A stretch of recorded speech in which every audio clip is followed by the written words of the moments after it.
guys have Minnesota sports flowing in their veins. Mackie and Judd on SKOR North and SKORNorth.com. It is a reckless speculation Thursday. No Phil, no button bar, no reckless speculation. But nonetheless, we've got Declan and we've got our guy Doogs. Doogs, raise a coffee to you, as I saw that you Absolutely. just did. Now, you're doing the iced coffee. I'm not as, I'm still from the pot here, so it's not as good. Before we start, it doesn't matter to me, but I'll tell you this much. Yep. I'm very cliche. Like this time of the year, sun out, high of what, about 70 today, I go iced. But like if somebody presented me a really good hot cup of coffee, you take I'm it? not putting it down. All right. Fair enough. We're going to get to Timberwolves. This is being recorded on Thursday morning. The Wolves, obviously, game 2 tonight against OKC. But before we do that, Dex, I just looked at the forecast. Speaking of nice temperature, speaking of nice weather, the weekend, Twins and Royals. People can get to Target Field and actually enjoy themselves. Yeah, and you can stay there and watch baseball. You can go to twins.com/tickets. No doubleheaders, no suspended games, no game in a third or game in 2/3. You get to the ballpark for that 6-1-2 Saturday, which is $6 drinks, $1 snacks, $2 foods as well. Plus the all-new My Twins memberships are here, which includes benefits, ticket flexibility, and year-round access like never before. Go to twins.com to get those tickets. All right, Dukes, game 2 tonight, OKC, the first game. The first half was actually fine. The Wolves led by 4 points. The second half was an unmitigated disaster. Tell me what you are hearing. Tell me what your expectation is, because I think the national folks who a week ago were saying, I like the Timberwolves to win the championship, are now all packed up and checked out. What is your expectation on game 2 tonight? Yeah, including my guy Kendrick Perkins, who pretty much says this series is a wrap. Listening to Charles Barkley last night on the TNT postgame show, he's already declaring Oklahoma City NBA champions. I'd like to think tonight, Judd, we don't see the Wolves outscored by 30 points in either half like we did on Tuesday in the second half of game 1. Here are the referees for tonight. We get a Scott Foster, Tony Brothers show. Foster with brothers with Pat Frayer. Now, Foster worked game 3 against the Warriors. Okay, Wolves win. Brothers worked game 3 against the Lakers, game 2 against the Warriors, 2 Wolves victories. Pat worked game 4 against the Warriors. I don't think there's any sort of, like I alluded to on Tuesday morning, this Mark Lindsay, Anthony Edwards angle. And of course, early in the game, Mark Lindsay tees up Anthony Edwards. There's nothing that stands out. I know on the surface, you're like, Scott Foster, Tony Brothers. Shea Gilgeous-Alexander is about to get another favorable whistle. He already does. Like, if you watch all 82 OKC regular season games, he's been getting a favorable whistle. Heck, he was the runner-up for MVP a year ago. He's been getting a favorable whistle from a lot of officials. So I'm sure he'll get somewhat of a favorable whistle tonight. But if you're a Wolves fan, to me, there's nothing negative about this officiating crew. You know why Shea got a bunch of whistles on Tuesday night, Judd? 28 drives to the basket. Anthony Edwards, 7 drives to the basket. 4 turnovers. That needs to change tonight. Okay, Anthony, if you're going to turn the ball over 4 or more times, do it driving to the basket. Jaden McDaniels, Naz Reid. I think there will be a better recognition tonight when Jalen Williams with those long arms is around you. No matter where you are on the floor, if you have the ball, you have to be aware that Jalen Williams is right there ready to steal it from you. Those two combined for 6 turnovers. So the Wolves turn the ball over, 17 times. OKC turns those 17 turnovers into 31 points. They turn you over. We get that. They were number 1 in the NBA in the regular season. So the Wolves are going to turn the ball over some tonight. Let's hope it's more like 12, maybe 13, not 17. Then, are the Wolves really going to miss 36 three-pointers again? They're going to miss threes. They are going to take threes. That is their game. But I'd like to think they shoot the ball a bit better tonight. And more than anything else, a little out of the box, Judd, but Rudy Gobert needs to play more than 21 minutes. Now, I get it. He picked up 2 fouls within 2 minutes. That skewed things on Tuesday. But to me, Rudy Gobert, and I get it, he's not an offensive threat. We all understand that. But the Wolves are a better defensive team. The other team struggles to score a lot more when Rudy is on the floor. You think about early fourth quarter. The game was still single digits. DiVincenzo finally hits a shot. It's a 7-point game. Then Chet Holmgren hits a 3, gets it back to 10. Chet Holmgren goes on that run in the fourth quarter, Judd, when Rudy was on the bench. There are more offensive rebound opportunities for Rudy. Second chance points. I'd like to think we see some of that tonight. So I think we will. I mean, I don't think I'm going out on a limb. I think we will see a more inspired effort from the Wolves this evening.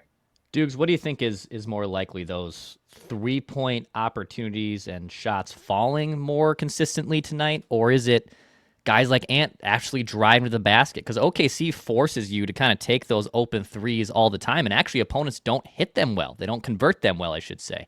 So is it more likely that, all right, yeah, the Wolves might try to get their 3-pointers up because that's who they are, or do they kind of have to go toe-to-toe, and if Shea's going to drive and if they're going to be menaces in the paint, the Wolves probably have to do a similar path on offense? Somewhere in the middle, Declan, like, okay, they're not taking 51 threes tonight, but it's not like they're going to take 26 threes. Now, is it closer to 35 or is it closer to 41, 42?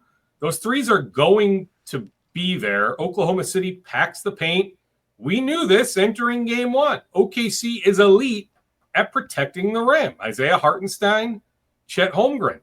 That isn't going to change. The way they clog the paint, that is not going to change.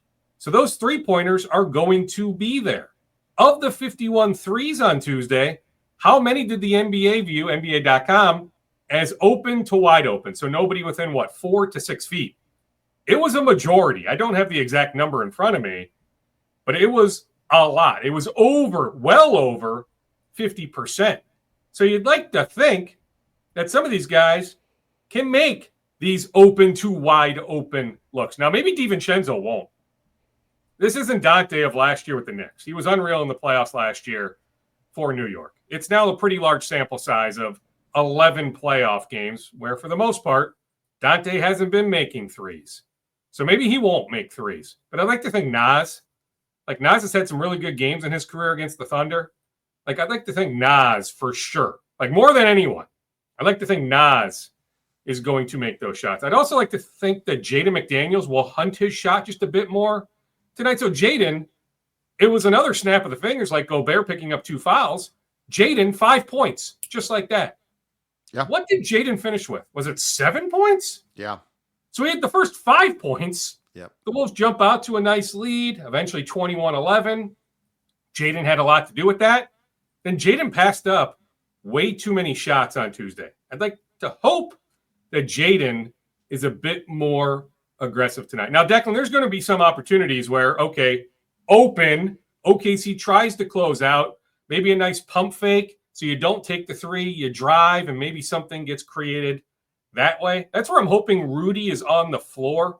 So if Dante or Nas, right, pump fake, drive in, maybe it's not a great shot, but just put it up on the rim, giving Rudy an opportunity to offensive rebound to get some of those second chance points. One other thing, as I bring up Nas Reed's name, I saw some of this late Tuesday night, that Nas, after that performance, is somehow hurting his free agency case. Heck no. No. Nas Reed is still going to get paid very handsomely. In fact, it's pretty much one team, right, that has a pathway to all sorts of cap space. The Detroit Pistons. I will tell you, the Detroit Pistons are fans of Nas Reed. Now, I still think Nas is going to re-sign with the Wolves. That's always been the plan. The Wolves realize this, that he's going to make minimum, $30 to $32 million a year on his next contract. But no, Nas's performance in game 1 is not going to have an impact on his free agency case. I think it's fair to say, though, that because I do agree, Dukes, the Wolves can't and they won't abandon the 3. But I think one of the most important things is you also can't abandon the paint completely. And that's where, a lot of guys, especially the second half in game 1, didn't have a good game, including Chris Finch.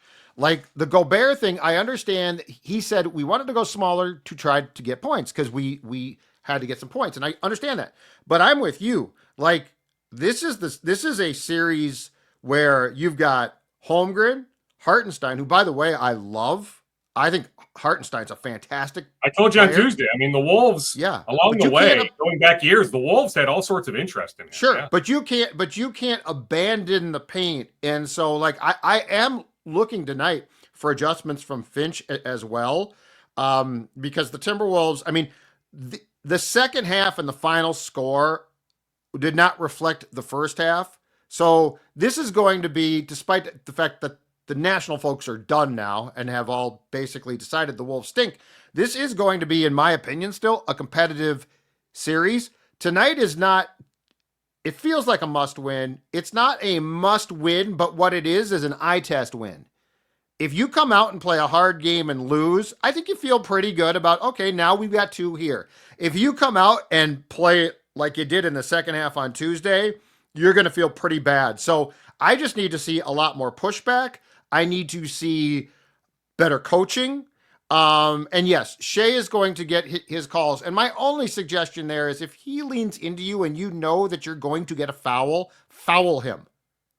Yes. Blast him a little bit. Don't hurt him. Yes. Don't hurt him, but make it hurt. But make it hurt. Because Brunson and SGA are getting away with murder here. Make them think twice before they decide that you are a patsy who they can lean into.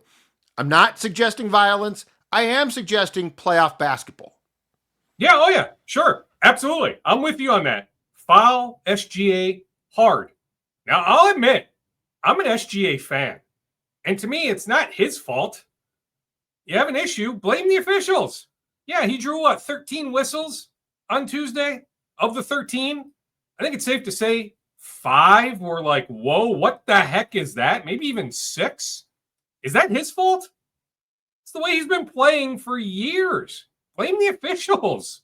I'm not blaming SGA, but yes, if you're the Wolves, foul him hard. Now, I'm with you, Judd. If we see everything you just laid out and Oklahoma City ultimately wins a close game, goes up 2-0, you're like, okay, coming back here on Saturday for game 3, maybe the Wolves have a chance. But, man alive, I don't know. Like, needing to win 4 of 5. So I get it. Like, literally, it's I agree with you. Yeah. Win. No, it's hard. not. You don't need to win tonight to win the series. I mean, heck, I remember the Denver series last year. Remember how crazy that was? The Wolves win 2 games in Denver.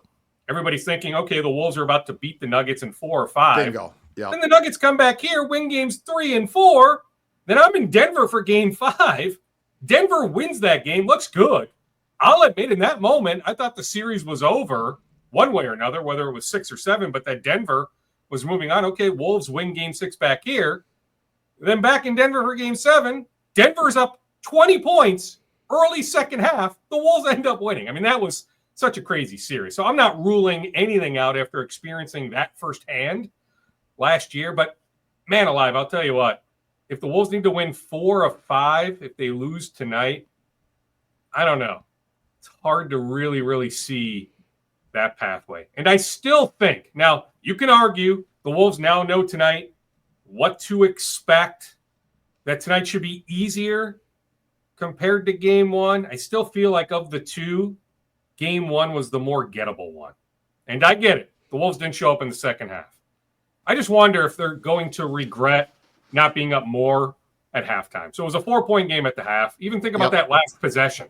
Like the Wolves turn the ball over. Minimum, you're going into the locker room up 6.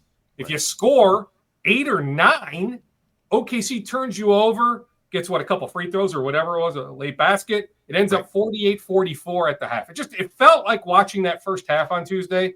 The Wolves should have been up double digits. Hey, Dukes, I know that Finch and the team, I thought, handled the officiating stuff very wisely. They did not complain publicly. They shouldn't have, because they lost by enough where it would have looked ridiculous to complain about officiating.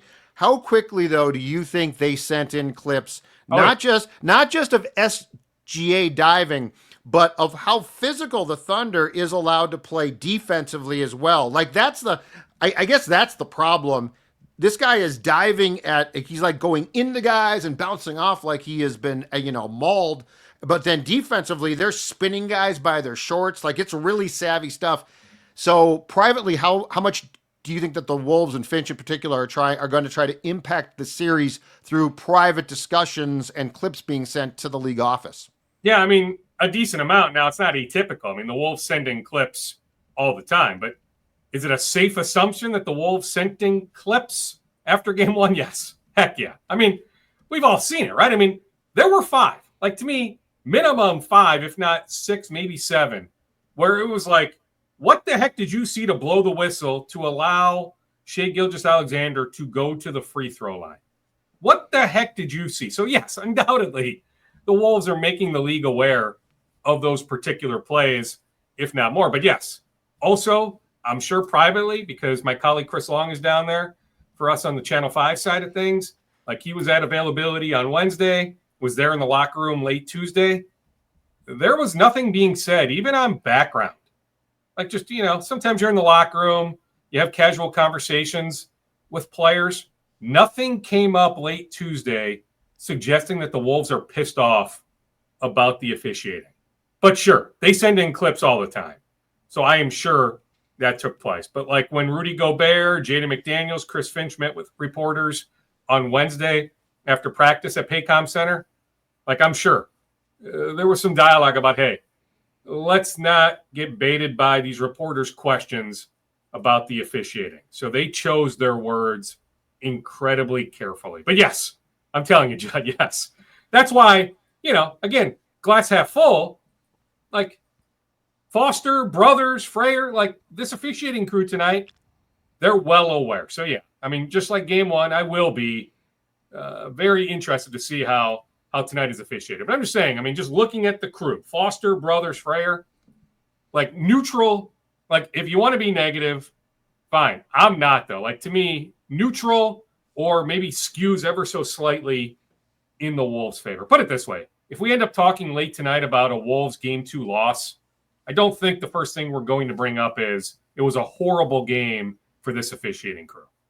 We'll have obviously some Wolves therapy at the end of games too, but if you're looking for actual therapy, if you need someone to talk to, Rula is here. Whether you're looking for therapy for yourself, for your family, for your children, Rula starts by asking you a few questions about what's important, and then they provide you a list of licensed in-network providers who match your preference, and the average copay is just $15 per session. Head on over to Rula.com/msports. That's one word, msports.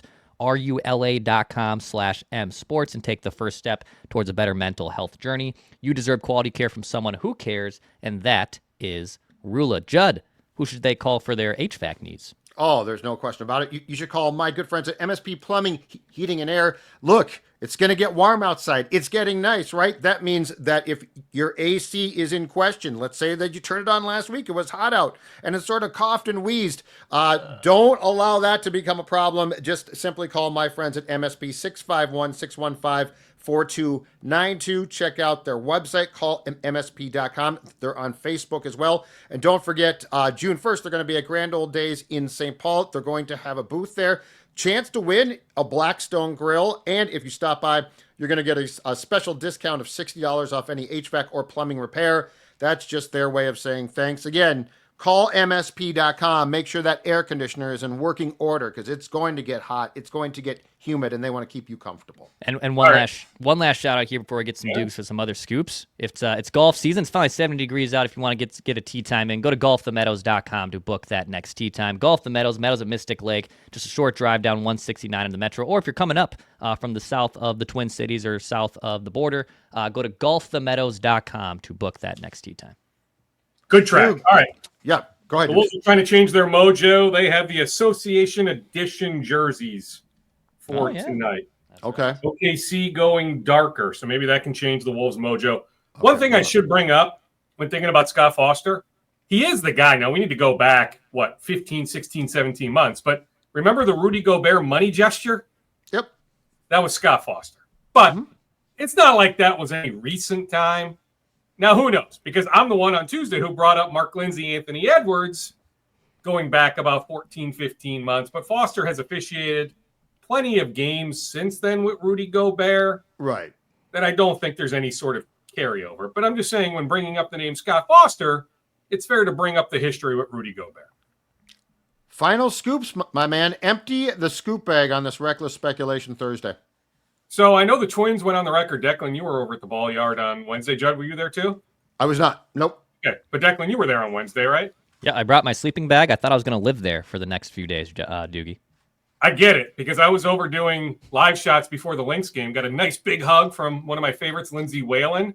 So I'm in ramp A, and it was, I don't know, I got over there maybe fifth inning of the second game, sixth inning, all the people streaming out. A couple of people said, yeah, we've had enough. This isn't worth it. Sitting out in this crud. They had just seen enough. But yeah, thankfully it'll be nice this weekend. So I know the Twins went on the record on Wednesday saying, okay, here's the update on Carlos Correa, Byron Buxton, that Correa is ahead of Buxton. Mm-hmm. I checked with somebody close to Buck the other day, told he is doing well. So this shouldn't be much longer. Like, I can't tell you definitively that one or both will be in the lineup tomorrow for game one against the Royals. Both are eligible to come off that 7-day concussion list on Friday, but both are progressing pretty darn good. Now I get it. Buck has the history, right? So maybe that's why the Twins are just saying, hey, Correa a little bit ahead of Buck, but I'm told Buck is in a pretty good spot. Disappointed I wasn't able to watch Matt Wallner play for the Saints last night. It is truly unbelievable that the Saints have been rained out 13 times already this year, but Matt Wallner ready to begin that rehab assignment with the hamstring injury. Otherwise, I've been knee-deep in Wolves and Lynx. Shameless plug, locally here in the Twin Cities, Channel 5 on Saturday. The game is on our air, so game 3. Nice. So tip-off is 7:30. Contractually, we're obligated to pick up the Kendrick Perkins, Stephen A. Smith NBA pregame show at 7, but we are doing a half hour on the Wolves from 6:30 to 7 with a little Thunder mixed in. So I was over at Minnehaha Academy the other day, just going down memory lane on some people that know Chet Holmgren real well, including Prince Alegbe, who started his college career at Boston College, played last year at Seton Hall. He is now in the transfer portal. So the Badgers won him. That's pretty good. The Ohio State Buckeyes won him. That's pretty good. But I wouldn't be shocked if he ends up at Southern Illinois. So even though the Badgers and Buckeyes won him, his younger brother plays at Southern Illinois. So there's a draw to team up with his younger brother. But it was great catching up with Prince, one of Chet's teammates at Minnehaha Academy. Also, Dukes, Gabriel Gonzalez got promoted from high A to double A from the Jorge Polanco trade. So he is on the rise. Keelan Culpepper is tearing it up there. I mean, it's when, not if. I mean, if you had told me 2 weeks ago, some steam I had gathered then was it was close for a Culpepper promotion. So, like, we're getting there. Like, it's when, not if, that Culpepper jumps up to double A. I'm trying to chase an update on Walker Jenkins, that left ankle injury. Yeah. I was hoping to have it in time for this. I don't.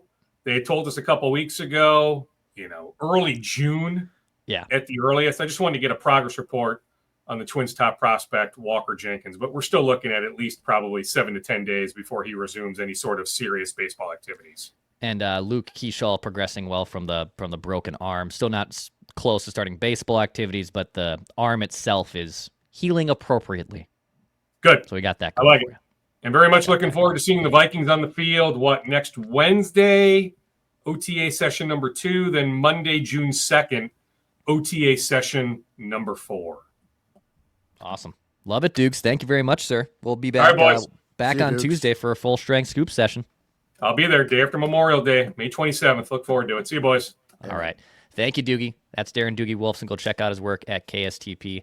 This is a scoop session. We got more stuff coming at you here today on SKOR North. Be on the lookout for Purple Daily with Thor and a SKOR North Twin Show.